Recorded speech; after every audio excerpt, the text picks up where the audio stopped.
If you need to disinfect something on the inside of the car, or a fogger with your disinfection product is as simple as spraying the steam, mixing it with the cleaner. There's your disinfecting product, mixing with the steam, hitting every nook and cranny of the door panel, but not getting so wet that it's going to run down an already clean door panel.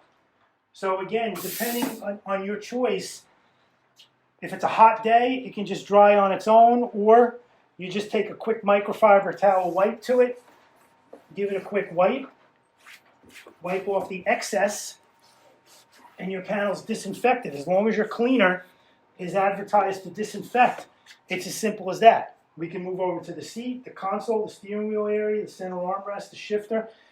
It's really, really quick. This system is really, really quick to do it. You're not wasting a lot of product either because it's going on as a fine mist.